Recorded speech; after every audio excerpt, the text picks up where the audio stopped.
Good morning, everyone, and welcome to the softball committee meeting this morning. Thank you for everyone that's joining us remotely.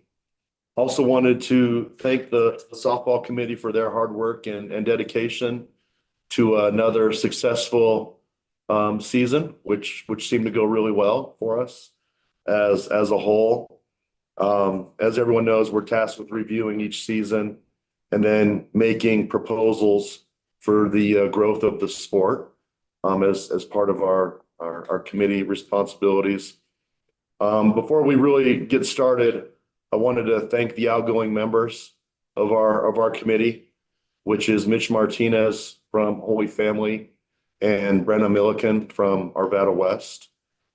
Just appreciate the work that they've done over the years in pushing the sport again forward for us. So thank you to them. And then Sandy can do the roll. Okay, Sandy's going to go ahead and do roll call for us. Mitch Martinez is not here. Brenna later, right? Kevin from Gunnison. I'm here. Okay. Mike Felice Mesa Ridge. Here. Emily Dunn from Timnit. Here. Sean is here. Ford. Adam Kelsey. Here. Dan Simmington. Here. Haley Mitchell from Cherokee Trail. I'm here.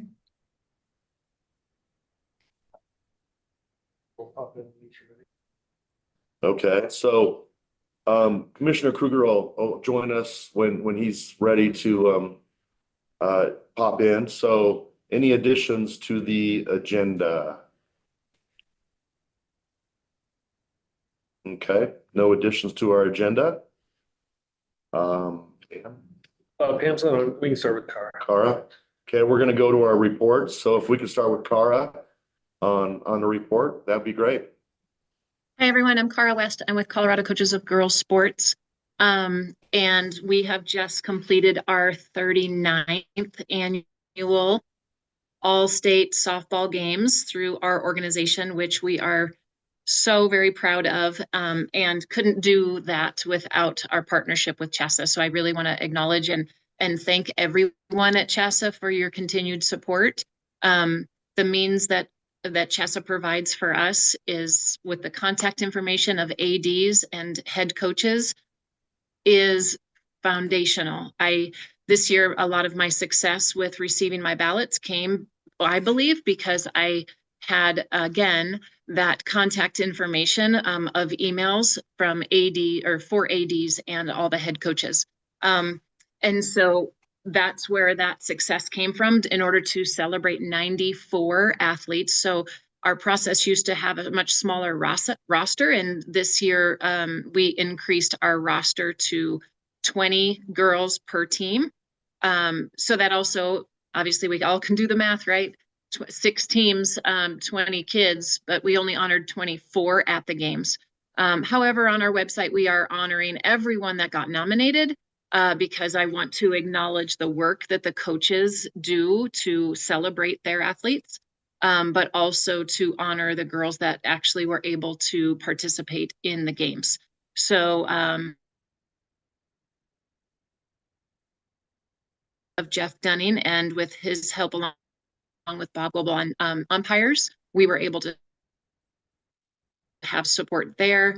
And then the never-ending support and my appreciation also for the coaches to get their ballots in and attending the selection and helping on the game day. So this year we had, I would have to say I might say that I've been doing this for 29 or 30 years. This year was the most amount of ballots I've ever had. And I'm not sure why. I don't know if that's because I sent just gobs of emails and my email style was more bulleted instead of paragraph form. So hopefully that was easier for coaches to see. I don't know if it's the jot form ballot that might be easier for people to fill in. Who knows, but whichever, I'll celebrate it. So we were really happy with how many ballots we got in on time I did not have to chase them down, which is in years past, I was constantly chasing them down. We had, let's see, 25, 30, we had like 37 coaches represented at our selection meeting, which is also the highest number. So in comparison, last year, our games got canceled due to weather, but we had 2 5A coaches. This year, we had 10 5A coaches attend the selection meeting, which was just absolutely awesome. And so we really, obviously outside of our number one, so any girl on the ballot who from the league who is listed as number one, they have an automatic invitation to the games. And then the selection process happens for those girls that are nominated in positions 2 through 20. So that's where those conversations happen. I'm still struggling. I'm still hearing coaches say, well, I only put my girls on that got all conference or first team all state, all state with CHSAA or whatever. But and the only requirement for CCGS for someone to be nominated is that they're a senior, due to the platform and the philosophical foundation that we want to represent the whole entire state of Colorado and provide a platform for girls to be celebrated. And so I'm still working on really sending that message to coaches that there's no requirement other than a senior, and finding means to celebrate more and more girls in athletics. So our weather was amazing. I mean, it's still amazing, which is just crazy that it's November 12th and it's going to be 70 degrees today. But the celebration of 94 athletes, having so many coaches at the coaches selection meeting, having so many ballots turned in. I would like to also celebrate that CCGS used to just honor an individual coach of the year and a Hall of Fame coach for any of our sports. So it was only basically 2 people honored every year for our organization. And we have since branched off and felt very passionate about finding coach of the year and a Hall of Fame person for each of our 3 sports, for softball, basketball, and volleyball. So last year we started this off for softball. Chad Shaw was chosen as Eaton for our 2025 coach of the year.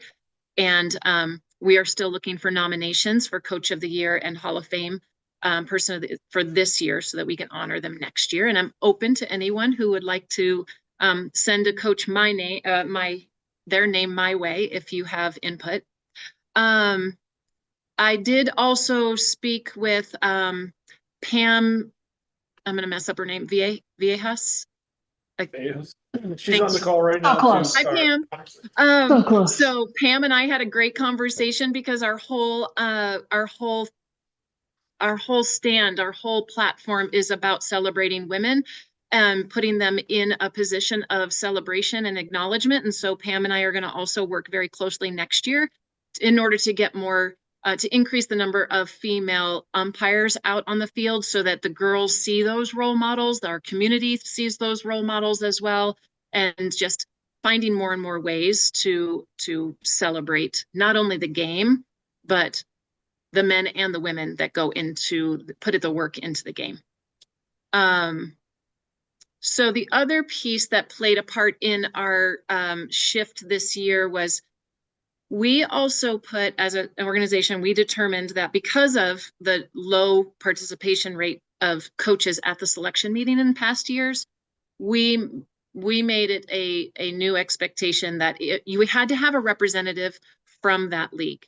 So the league gets turned in, a ballot gets turned in that represents the league, but we have to have at least one person represented from that league in order to discuss the girls that are in position 2 through 20. The number one is an automatic, but in order to really bring more people in, we set that expectation that said we need to have someone that represents that league present in order to consider those girls. And that was really hard for us because ultimately that could impact the girls, right? And we don't want to impact the girls, but at the same time, with last year's example at 5A, when we have 2 coaches that are supposed to choose from 63 athletes and they don't know the majority of them, that's not fair to the people that do show up. So we did make that adjustment that said we must have a coach representative from each ballot in order to consider those girls for the selection process. And we did, and it worked out great. Overall, I feel our games went very, very well. We had one unfortunate injury where a girl in warm-up got hit, and we did a follow-up. She got hit in the head. We did a follow-up, and she was doing okay. She had a concussion, and she was from Diablin, I believe, and just felt so bad that she was unable to join us. So it felt horrible that she got injured, as she was very excited to be a participant.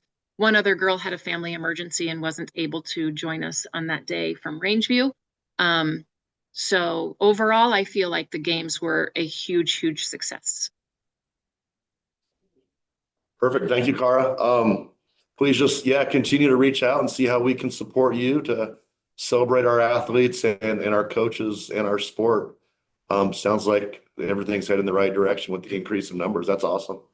Well, it's only taken me 30 years. Thank you. I keep trying, there's always room for improvement. So I'm just going to keep taking feedback, because we do our selections still virtually, which I think also helps people in their busy lives to still be present, versus how we used to do it pre-COVID, in person. So we're doing that as well. And I'll always take feedback as to how to make it better. So send it my way. And thanks so much for your continued support. Absolutely. Thank you. Cara, can I just ask, has there been any talk about the dates of the game? I know you talked about it being canceled a year or a couple of years. We've talked a lot, with 5A coaches, just the difficulty of that with club and travel tournaments, like right after the season. We've even thrown out, possibly the game due to weather. Maybe possibly being like the Sunday after the state championship, maybe moving up that timeline. So I don't know if you've heard that. We've had a lot of conversation. Just some of our senior girls might be still trying to, play in college and things like that. They're traveling that weekend after, basically. Yeah, being one of as a softball player, as a forever Colorado softball person, and as softball mom, I learned that we're one of 5 states across the country that has high school in the fall, and that causes that club conflict. They do take off, girls take off for the next multiple weekends. So in years past, it's been not just one weekend after, it's been 2 to 3 to 4 weekends after that I keep running into this. And there's never been a really good weekend to do that. This year, I did fail to mention, this year I had to bump actually the games up a week. So I typically have had the games 2 weeks after state, but the fields that I was using shut down their fields in anticipation of weather. So I did it a week right after state. I have not dug into the Sunday right after state. And here's the reason why. And I'd love to have this conversation and go deeper with it. And I'm happy for you to contact me and have it with you if you want to do it on the side. But my first reaction to that is my thinking about getting the ballots in, having the selection meeting. When would there be a good time for that? Because I want to respect the coaches that are in their season. And I don't think it would be a good space for them to be able to do that selection meeting, while their season's wrapping up. Maybe it is. I'm open to doing it on that Sunday right after. College coaches are still in town. There's not another club tournament that people are taking off to. I'm open to that, but I just think about the logistics of collecting the ballot and having the selection. When would be a good date for that I wouldn't lose coaches to, I can't do this right now, I'm in the middle of my season, or I'm getting ready for regionals. That is my only worry, truly my only worry, that would go into that. But I'd be totally open to it. Yeah, I mean, I can speak about our league. When we do our league meeting, that's when we do our ballot for you also. Yep. So, we will hold that as soon as the regular season completes. Mm-hmm. And then, that's when we do that ballot. So whatever that end date is, I think you have a little window if you wanted to do that. And we're just thinking, from a nomination standpoint, we talk about it at the league meeting, which of our girls are going to be here, when these games take place. So we're not nominating kids that we know won't be there for you. So, that was just our thought, maybe just something to explore, get feedback from coaches. I'd be happy to reach out. Thank all the you. girls are able to do that. Yeah, I'd be happy to do that. And I mean, that I've always assumed, just because when I coached high school, that this is, at your league meeting is when the conversation happens. I still have at least 6 school or leagues that contact me and say, this is the first, if it's due on Friday, I can't remember the dates anymore, but when it was due on Friday, I had people calling me on Monday saying, we haven't had our meeting yet. I don't have a ballot put together for you yet. I don't know what I should do. So that would be the other stickler of like, when do people have their league meeting? When could they have these conversations? But I hear you in that maybe this is something I send out to coaches during this downtime of, would this be a possibility? Thank you. Okay, we're gonna, Commissioner Kruger has joined us, so we're gonna jump to him really quick for his welcome. And then we'll come back to Pam, and Bobby to speak with us about Umpires Association and Coaches Association. Commissioner Kruger. Thanks, Marty. Happy Wednesday, everyone. I realized when I walked in, I knew that Emily Dunn was going to be on this call. I would have just stopped at her school, and she's in my neighborhood, so I wouldn't have had to drive all the way into the office per John Sullivan's order this morning. So no, I'm really just here to say good morning and really thank you for the work that you'll do today on behalf of all the softball programs in the state of Colorado. Marty, I want to thank you for chairing this committee and doing a great job. You all know you're in great hands with John and Sandra. I would second what Cara said. We thought the softball championship tournament was phenomenal. The weather cooperated. I also can't believe we're in November with 70-degree weather.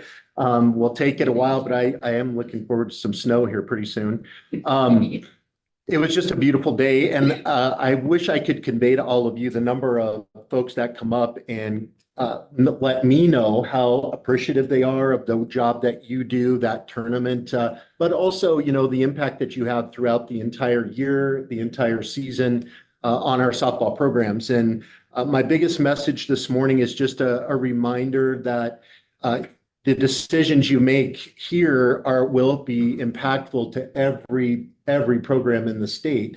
Obviously, we always have a lens of, we know where our school falls in our league and this area that we come from, but your decisions are very impactful in every corner of the state and up and down the I-25 corridor. So with that being said, just want to thank you for your broad perspective, how you look at the bigger picture for what's best for softball for all classifications across the board. And then I always like to leave you with just a reminder that the committee structure that we have in our organization, in my perspective, is the best example of our membership being membership driven. The decisions you make, I think sometimes we don't value enough the role that committees play in setting the direction and the vision for how things operate in our organization. The decisions you make today will come out as a report that will go out to the entire membership for approval and amendments, and then we'll go to our legislative council, which is our rulemaking body, which will approve the decisions you make today. That's the greatest example of how our members drive what happens in the entire organization. So your deliberations today, your discussions, your dialogue, what you decide will impact how softball operates for the next few years. So I want to thank you for that work, for your dedication to the sport, to our girls that play this activity and participate in this athletic program. You're making a huge difference on that front. So just wanted to thank you for that, and thank John and Sandra for their continued work on this front. To all of our officials that do such a great job. We know what great partners you are through this venture, and we couldn't do it without you. And we're sure appreciative of that. And so with that, I'll turn it back over to you, Martin. Thanks for giving me a minute to say good morning. Yeah, thank you for all that you do for us as well. Appreciate it. Okay, we're gonna go to an umpires association report here with Pam. Hi, Pam. Awesome. Hey, hello, everyone. Thanks. Good morning. Thanks for having me. I appreciate the invite. Apologize for being late. Work gets in the way sometimes, and I just don't know what to do about that. Cara, again, thanks for the shout out. It was good to talk to you. And we, like I said, we had 5 women, 6 including myself, out at the state tournament this year, and we'd like to get some of those out on your field when you represent and do everything you do for the gals out there.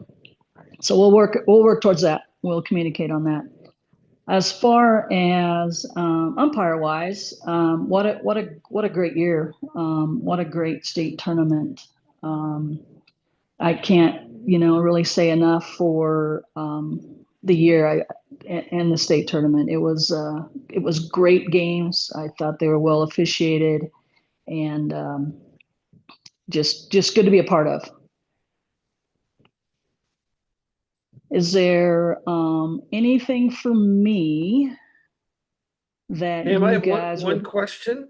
I don't know if you've seen anything coming about for next year in terms of rules, since we are essentially a year behind everybody. Are there any updates you could give us on maybe some stuff for next year that will be new? There are some minor rule changes. Doesn't really affect much that we do here. Honestly, some of the things that are changing is going to be actually, that doesn't even take effect until 27. The pants we wear are going to change. They're going to go to charcoal, but nothing major outside of that, John, as far as rule changes. Okay, thank you. Sure. Yeah. Anything else? I mean, I appreciate, again, the invite, and know that we work the entire state to be on the same page, so that when we all come together for the state tournament, that we're all doing the same thing. So that is the goal for us.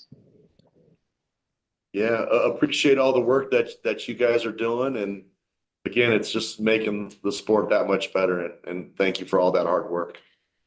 Absolutely. We have a great executive board. We're bringing along some young folks that have some new ideas and new talents, and hopefully they'll elevate our teaching and elevate the officiating side of softball here in the state of Colorado.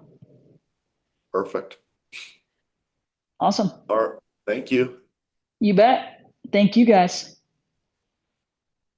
Okay, Coach Matthews, do you have a report from the Coaches Association for us? Yeah, thanks again for the invite. Sorry I was a little late. Class didn't get out till 9:07. So, and you don't want them involved in this meeting. So, all state ballots, we're looking to get those out the end of this week, first part of next week. Still waiting on a few leagues to get their stuff in. Started reaching out to those coaches. Started reaching out to some coaches that we know we have really solid seniors that maybe they forgot to renew their membership. So we're getting them involved. And ones who normally do it every year, maybe they haven't done it this year. So we're reaching out to them. We are going to have some exciting news here shortly. We can't mention it, but be looking out for that. That's going to be very exciting news for the All-State games in June. It's going to be huge for that. For those seniors, we're going to add a couple of things for the senior game. Some ideas that we're throwing out there is partnering with a special needs group or something and having a special needs softball game that the girls help with before their game, or running a youth camp or something like that. We're looking at this year having a home run derby the night before the game, just to try to get the girls more involved and a little more excited about things to do, because we have to play on Tuesday or Wednesday, our softball game, just because of club softball. They're traveling out to Kansas City for Top Gun and a few of those other large events. So we try to get in on Tuesday or Wednesday so that they can hit the road and go to their club events. Last year's game was really good. We had high level pitchers. I think the game has really grown from I think we have a balance between 3A, 4A, and 5A. And a lot more girls are coming and being a part of that. And it's been a great experience for them. Heard all great feedbacks from that. A little bit of change in the softball for the coaching association is I'm no longer the president for softball. That's going to be Liz Carter from Grandview. She's taking over from me as I move to president-elect, and then that whole thing in the coaches association. So I'm still going to help her with this. And then the one thing that we are bringing back is the softball clinic for coaches, and that's going to be in April. And look for that information going out to ADs to share with their coaches and out to the association. So in April, we are going to have a clinic for coaches. Taking the last couple of years off to try to just figure out a better time. We used to run it in the sports clinic. That was good. But that was used mostly. A lot of people came in to get their rules checked off, their rules meeting checked off.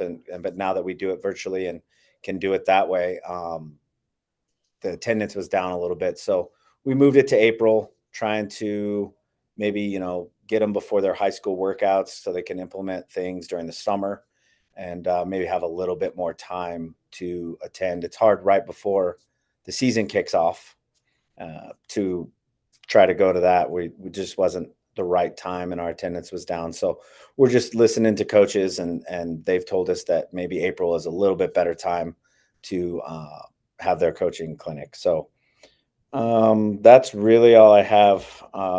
For me, I thought the season was really good. I thought the umpiring was really good this year as a coach. I felt like, everything went really well so far in the season. I wish that we can get a little bit quicker. And I think, we have the same thing as Cara.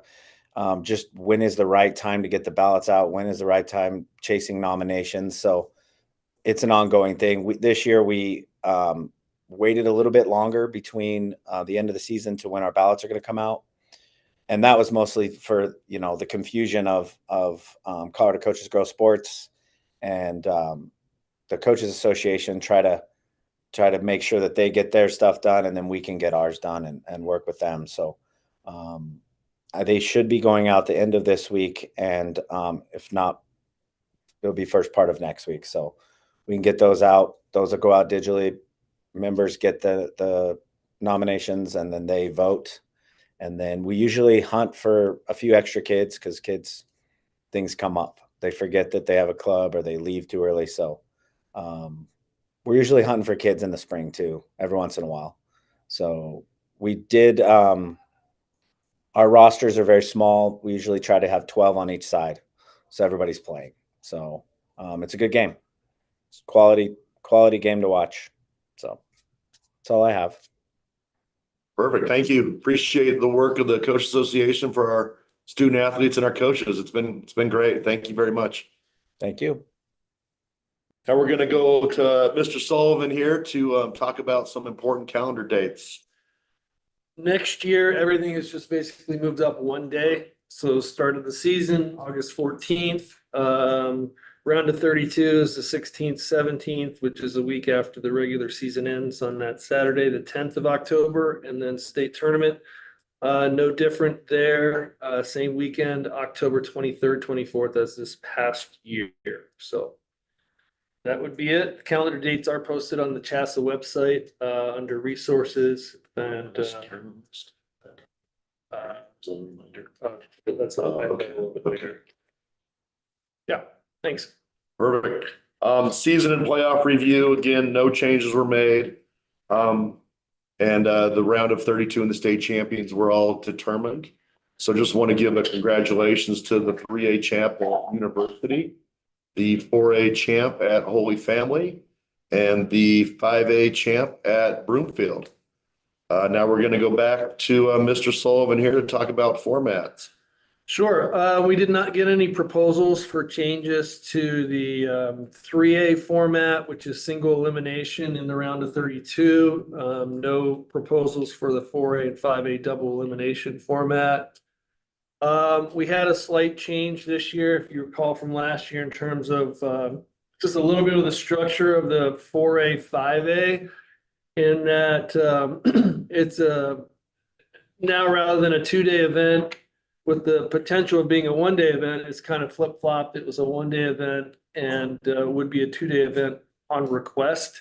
We had one site that made it a 2-day event. Everybody else had it as a 1-day event. I know there was a little bit of travel with some sites, but I did not get negative feedback on that setup. We'll be open to any conversation that folks had with that if there were any issues, but some of the feedback I did get were that people were appreciative. It was a 1-day in terms of travel from an athletic director point of view, just saving with some transportation in that regard. But any feedback on that you folks have online or here?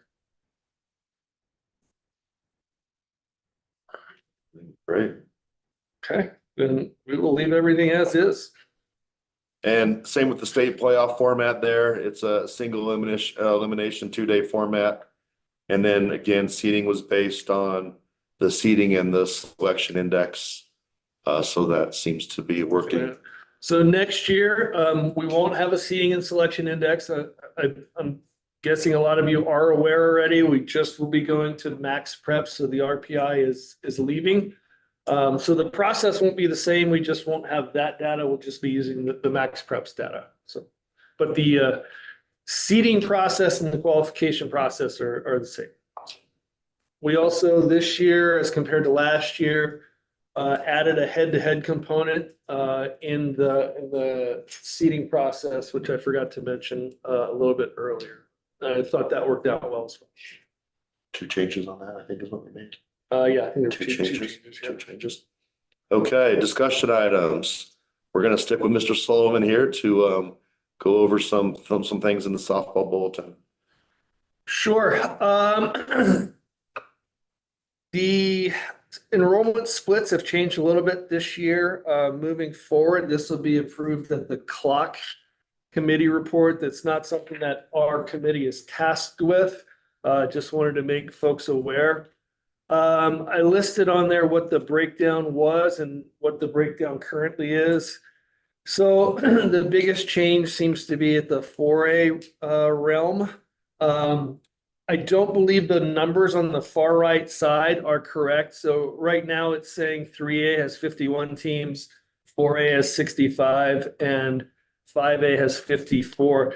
That would show a significant growth in the number of teams, which, to be honest, hasn't occurred. Those numbers, 51, 65, and 54, were based on declarations by schools. Some of the schools that declared are actually in co-op, so they probably got doubled up. So those numbers are not fully accurate, but you can see, I guess I wanted you all to see where the cutoff numbers were for enrollment. So you'd be aware of that. So. Next item, I want to say thank you to Sandra. She created a tournament document list that was shared out to ADs and coaches. This is open for anybody to just add information that's looking for a tournament or would like to add their tournament on there just to get folks there. So that'll be housed, and that's something we can update annually. So if people do need a tournament or games for the next cycle, that would be a great place to start.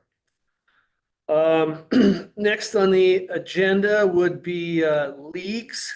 With us being in the process of changing from one scheduling cycle to the next, there are quite a few league changes that are occurring around the state. So those will be finalized at the clock meeting in December. So I did not list out all the leagues yet. I will have that updated on our I'll update it on our agenda and then update it on our committee report, which I'll share out with everybody once we have that finalized. So I apologize for not having that on here, but it just doesn't exist in a working form right now. So questions on any of that stuff?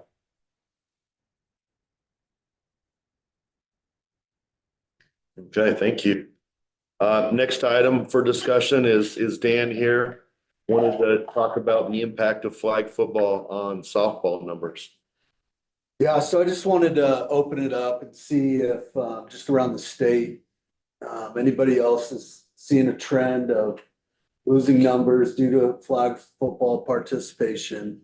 You know, I think in Douglas County, we've kind of been tracking this. Past 2 years, we've lost about 15%, you know, in our participation numbers. Obviously, we're seeing flag football. So just trying to, you know, see if anyone else is aware if this is a trend statewide. This is an us issue, what people are feeling. You know, our league, Continental League, has talked about, you know, raising the question of softball being a spring sport. As we mentioned, you know, we're one of 5 states. Would that help? You know, just kind of throwing it out there. Is anyone else tracking this or seeing this trend in terms of numbers? I know Jeffco's gonna have some potential changes, right? But I don't know if it's because of flag football. Those are some budgetary concerns. I mean, how does that look in your league aside from that? Well, we don't personally, at Devon, we don't have flag football, so we haven't had that issue, right? But that hasn't been brought up, but it's something I can bring up at our league meeting. And Jeff goes having some budget issues that we're looking at. Some softball teams are struggling to have the numbers to potentially continue their programs. So that's something that the league is looking at, and individual schools are looking at. Well, I know Golden, they did not have a sub varsity this year. And she lost a lot of girls to flag football. That's one that I know. We don't have one at Niwot or in St. Vrain. So we're not affected too much. Some of the Boulder Valley schools may have been affected, but our numbers were up in the Granite Peaks for all teams. So, but I do know Golden, which traditionally is strong, seemed to be affected by it. I mean, they were our 4A league runner-up in Jeffco. And I think, Devlin, we were one of the only teams in 4A that had a JV. So the numbers in softball and Jeffco are downward track, unfortunately. Sean, how about your area? There's no flag football there now. The only thing I would worry about is in the spring would be sharing umpires with baseball. I think we'd run into some major issues there. I also think fields would be an issue. I know at Niwot, our field is a swing field for JV, and it becomes a JV for softball, fences, remove the mound. And then the same, you know, not everybody has 2 softball fields, 2 baseball fields. We're not like Marty. Yeah, I'm pretty fortunate, you know, at a 35-year-old school that was built in the middle of nowhere. Got a lot of space. It's great. Yeah, well, as Bobby was saying, Granite Peaks League with me, Adams 12. Granite Peaks League numbers were steady. I think personally Horizon, we had to play back to back with JV and varsity just because numbers were down. I could think of one young lady that maybe didn't play softball that was playing flag football. But you never know. I mean, our flag football numbers, we had 3 levels. So that's a fortunate thing for that sport and the girls there, right? But overall, I think our numbers were pretty steady in Adams and Boulder and St. Vrain.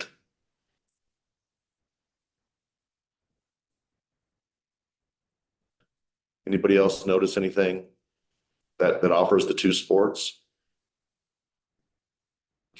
Well, I would just say, I think it's something that, you know, statewide, we should just keep an eye on.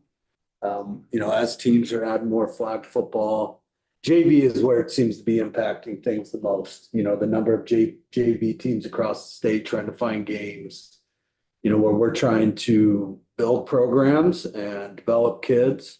It's hard to do that. You can't find quality games and, things like that. I'm not ready, from an AD perspective, I can't even imagine trying to run softball and baseball in the same season with our field situation. So I'm not ready to jump or propose that.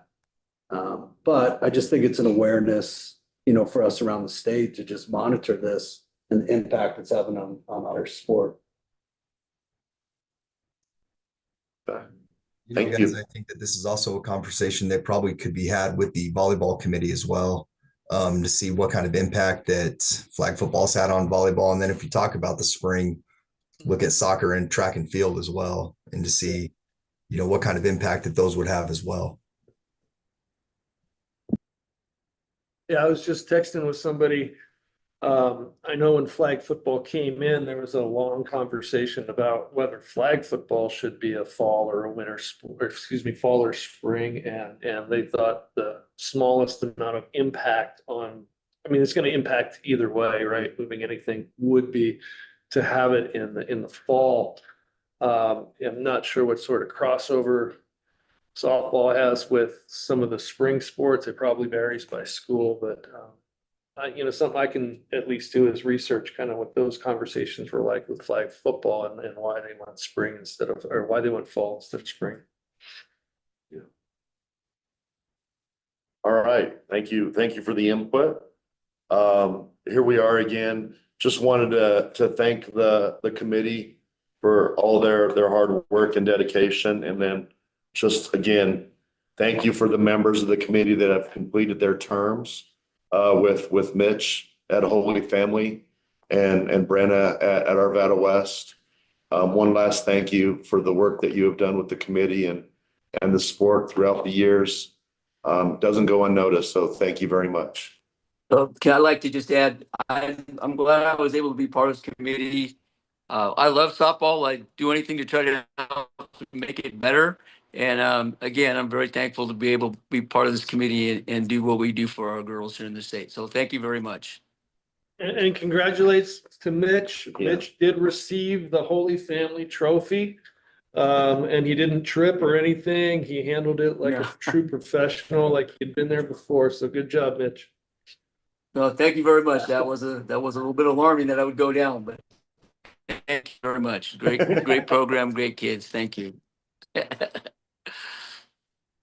Okay, with that being said, our meeting is officially adjourned.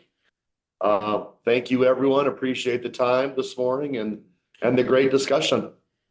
Have an amazing day.